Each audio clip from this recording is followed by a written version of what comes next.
마르다에게 기독교의 본질을 말씀하시는 주님. 우리 생각에 이 정도의 말씀이라면 베드로에게 말씀을 해주시는 거나 아니면 대제사장 가야바에게 이 말씀을 주시거나 아니면 헤롯 왕에게 아니면 빌라도 총독에게 했으면 훨씬 더 품이 있을 것 같은데 경황 없이 오빠가 주님께서 함께 계셨으면 살았을 텐데 라고 하는 안타까운 마음을 가지고 마을 입구까지 나와서 예수를 영접하는 마르다에게 우리 주님께서 이 말씀을 하십니다. 나는 부활이요 생명이니 나를 믿는 자는 죽어도 살겠고 무릇 살아서 나를 믿는 자는 영원히 죽지 아니하리라. 이것을 내가 믿느냐 아느냐라고 질문하지 않습니다. 이것을 우리가 안다. 우리 주님께서 이것을 가르치지 않습니다. 그리고 또 교훈하지도 않습니다. 믿어야 하는 것입니다. 우리 믿음에 모든 것을 다 합친 믿음의 모든 요소들이 있을 것입니다. 하나님께서 이 세상을 창조하셨다. 하나님께서 이 세상을 운행하고 계신다. 성령께서 우리를 하나님의 말씀을 깨닫도록 인도해 주신다. 다 믿음의 요소들이죠. 다 알아야 되고 믿어야 합니다. 그러나 딱 한 가지만, 우리 믿음을 모든 것을 다 간추려서 딱 한 가지만 남긴다면 뭐가 남아야 할까요? 해가 저무르고 새해를 맞기 때문에 이 말씀을 우리에게 주신 것이 아니라 오늘 나에게 우리 하나님께서 딱 하나만 믿음의 요소로서, 믿음으로서 정체성, 믿음이 뭐냐, 무엇을 믿느냐, 믿음의 본질이 뭐냐라고 말했을 때 이게 우리에게 주시는 가장 축복 중에 축복이라고 저는 믿습니다. 주님께서 나는 부활이요 생명이다. 뭐 다른 말씀 다 있습니다. 하나님, 우리 주님께서 나는 선한 목자다. 나는 포도나무다. 나는 빛이다. 나는 길이다. 나는 진리다. 우리 주님께서 7번 요한복음에 우리 주님께서 나는 뭐다라고 이렇게 선언하시고 선포하시는 말씀을 7개를 요한이 잘 선별하여서 기록하고 있는데 5번째 나는 부활이요 생명이다 라고 하는 이 말씀, 이것은 우리의 핵심 중에 핵심이고 신앙의 본질 중에 본질이고 믿음 중에 믿음입니다. 기쁨 중에 기쁨이기도 하고요. 만약 이 복음이 없었다면 우리는 진리를 쫓는 사람들, 빛을 향하여서 가는 사람들, 선한 목자와 함께 동행하는 사람들, 그렇게 그걸로 만족하면서 살았어야 될 것입니다. 우리에게 영생이 없다면 이 세상에서 가장 아름다운 것들로만 만날이 지난다고 한들, 첫날이 지난다고 한들 어떤 의미가 있겠습니까? 우리 신앙과 우리의 믿음의 모든 것을 합하여서 딱 결론이라고 말한다면 오늘 말씀, 나는 부활이요 생명이다. 주님께서 마르다에게 주신 이 말씀이 오늘 나에게 주신 말씀입니다. 죽음은 아무리 포장을 아름답게 한다고 해도 그것은 죽음일 뿐입니다. 다 가는 길이다. 사람들로 하여금 지혜 있게 하는 거다. 죽음이라고 하는 그 과정은 누구나 다 겪는 거다. 아무리 10,000번 설명한다 할지라도 죽음은 죽음일 뿐입니다. 죄의 삭시입니다. 무서운 폭군입니다. 권세이기도 하고요. 마지막까지 주의 백성들을 흔들어댈 마지막까지의 원수가 죽음이라고 우리는 분명히 알고 있습니다. 절망하고 쫓기듯 우리의 인생을 안절부절 못하게 하고 두려움 가득하게 하고 비극 중에 비극이고 공포이고 의미가 없는 것이고 온갖 부정적인 생각들을, 불신들을 쏟아내는 쓰레기와 같은, 결코 죽음이라고 하는 것은 낭만주의가 아닙니다. 우리를 자포자기하게 하고 독화살 잔뜩 묻혀가지고 우리의 가슴을 찔러대는 덫이고 악취이며 허무이고 원망이고 다툼이고 전쟁이고 분열이고 분란이고 패배의식이, 모든 것을 다 합친 것은 결국 죽음입니다. 악한 것은 죽음입니다. 죽음은 악한 것입니다. 쏘는 것입니다. 우리 주님께서 이 친구의 죽음 앞에서 분한, 이 주님께서 마르다와 마리아를 만나고 이 나사로를 만나기 위해서 그 베다니에 늘 기쁘게 들르셨던 그 친구들 보면서 오늘 본문 말씀 쭉 뒤로 넘겨보시면 35절 말씀에 예수께서 눈물을 흘리시더라.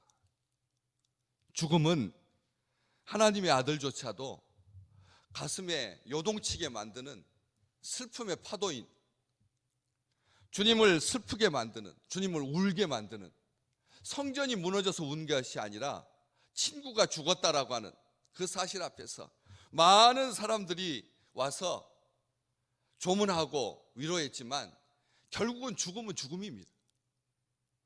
그래서 우리가 이것을 가지고 인생의 교훈을 삼으려고 하는데, 어쨌든 죽음은 비극이고 죽음은 하나님의 백성들도 비켜나가지 아니하고 심지어는 하나님의 아들의 친구였는데도 그를 가만두지 않았다는 거죠. 죄는 쓴 뿌리입니다. 죄는 쓴 뿌리이고 죽음으로 끝나는 것이고 허망하고 아무것도 남지 않습니다. 죽음은 우리에게 아무런 기대를 허락하지 않습니다. 죽음은 죽음일 뿐입니다. 아무리 시적으로 다듬는다고 해서, 포장을 잘한다고 해서 아름다워질 수가 없는 것입니다. 선할 수 없습니다. 죽음은 끝입니다. 죽음은 종말입니다. 죽음은 저주입니다. 사탄은, 우리의 원수는 그 죽음을 가지고 온 인류를 흔들어댑니다. 단 하루도 빠지지 아니하고 인류의 역사가 시작된 이래 아담의 후손들은 반드시 그 길을 가야 하는 것이죠. 그래서 이렇게 죽음으로 가득한 세상, 온통 죽음이 이 세상에 가장 장사가 잘 되는, 온통 하루도 빠지지 아니하고 죽음이 죽음을 불러오는 그런 시대입니다. 어떻게 어떤 상황에서 죽게 될지 아무도 알지 못하고, 죽음이라고 하는 것은 우리에게 모든 선한 것을 합친 것을 아주 무의미하게 만들려고 끝까지 짓이겨대는, 갈아엎는, 요동치게 만드는 악 중의 악은 이 죽음입니다. 우리가 잊고 살 수 있습니다. 우리가 무시하면서 살 수 있습니다. 그러나 우리 주님은 그렇게 죽음에 대해서 말씀하시지 않습니다. 너희가 죽음을 의식하지 말고 살아라. 너희가 항상 선한 것을 기대하면서 살아라. 이렇게 말씀하시지 않습니다. 죽음을 이길 수 있는 것은 생명밖에 없습니다. 죽음을 이길 수 있는 것은 부활밖에 없습니다. 다시 산다라고 하는 이 부활, 주님께서 나는 부활이요 생명이다 이렇게 말씀하셨습니다. 이 세상에 이 주님의 말씀보다 더 귀한 말씀, 이것보다 우리에게 더 소망을 주고 우리에게 이것보다 더 믿음을 부르게 하는 그런 말씀은 없습니다. 주님 친히 사망의 권세를 이기셨습니다. 그리고 첫 열매가 되셨습니다. 주님께서 사망과 죽음의 권세로부터 우리를 구원하시는 능력의 하나님이라고 하는 것을 우리 주님은 분명하게 보여주십니다. 나중에 요한복음 11장 쭉 가면 이것 때문에 예수님은 죽습니다. 친구를 다시 살린 것 때문에 죽습니다. 부활의 주님은 이것으로 말미암아 죽임을 당하게 되는 것이죠. 그런데 우리에게는 이 죄사함으로 말미암는 영생이라고 하는 본질적인 축복을 이 사건을 통해서 우리에게 가져다 주십니다. 주님은 생명이고 부활이십니다. 우리에게 가장 영광스러운 소망이 있다면 끝까지 우리 주님께서 나의 부활이 되시고 나의 생명이 되신다라고 하는 것을 잊지 않는 것입니다. 주님은 나는 부활이요 생명이다 라고 말씀하십니다.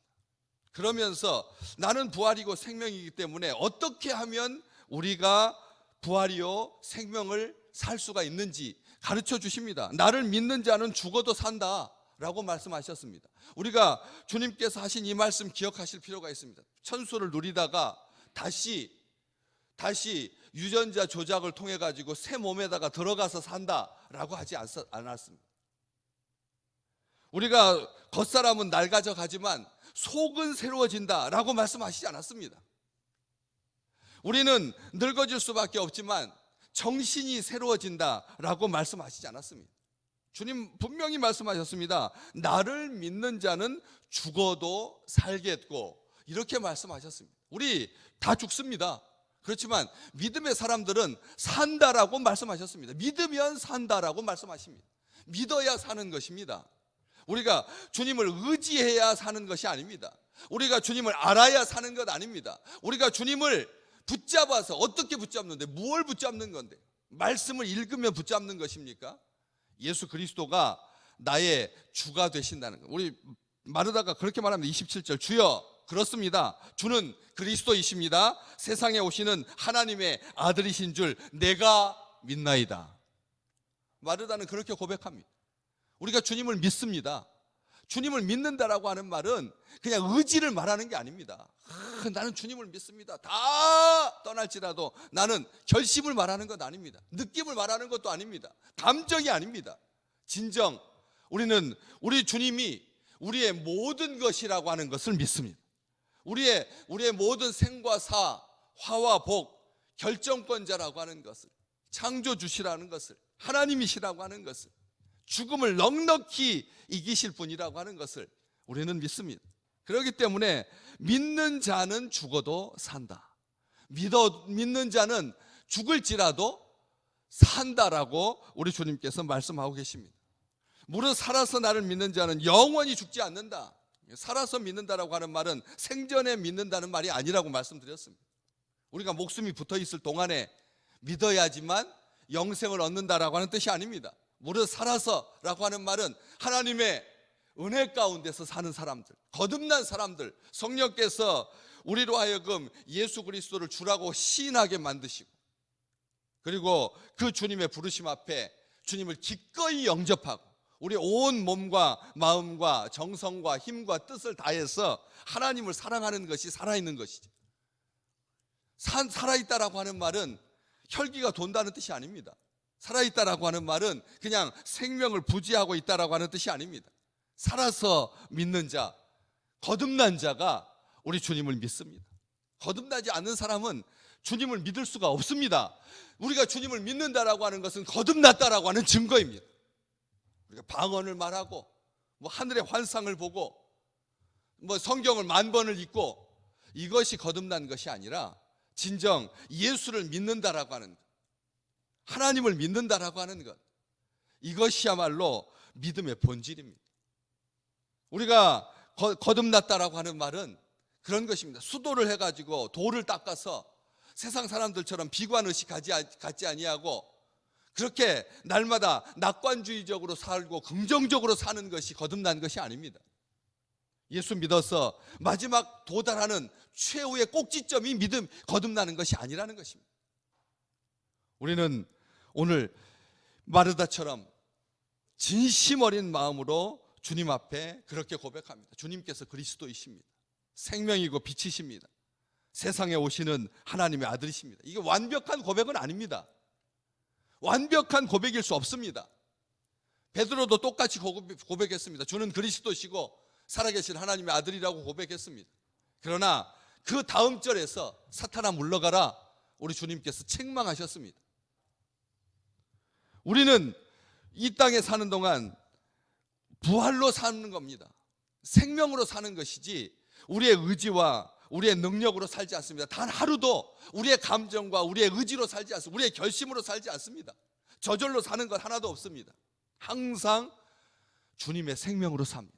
주님께서 우리에게 주시는 부활의 생명과 역사하는 능력, 영생의 힘으로 살지 우리가 의지로 살지도 않습니다. 우리의 각오로 살지도 않고요. 우리가 진정 사는 것은 주로 말미암아 살지. 우리 주님은 분명히 말씀하십니다. 끝까지 말씀하십니다. 온전하게 말씀하십니다. 다 끝나고 다 지나간 다음에도 주님은 똑같이 말씀하십니다. 나는 부활이요 생명이라. 복음 중에 복음인, 복음의 절정인 부활과 생명은 우리가 잊고 사셔서는 안 됩니다. 오늘 또 주장하면서 사셔야 됩니다. 죄와 사망의 권세 앞에서 부활과 생명이 능력입니다. 부활과 생명밖에 없습니다. 어떻게 우리가 악을 이길 수 있겠습니까? 한 가지밖에 없습니다. 예수의 부활로, 예수의 생명으로 사는 것 외에는 아무것도 없습니다. 우리의 결심으로도 안 되고, 나라로도 안 됩니다. 민족으로도 안 됩니다. 열방으로도 안 됩니다. 성경책으로도 안 됩니다. 우리의 믿음의 전부는 우리 주님께서 나의 부활이고 나의 생명입니다. 이것을 고백하는, 이것이야말로 가장 능력 있는, 우리 주님께서 진정 원하셨던 것은 그 슬픔을 이길 수 있는, 결국은 이 사람을 살게 하는 것이 무엇인지 잘 보여줘. 사랑의 최고의 극치가 우리가 다시 사는 것이며 우리 하나님과 함께 영원히 사는 것이다라고 하는 것을 날마다 악과 싸워서 이기는 주의 백성들에게 주시는 선물 중에 선물을 선포하며 사는 귀한 백성들 되시기를 주의 이름으로 축복합니다.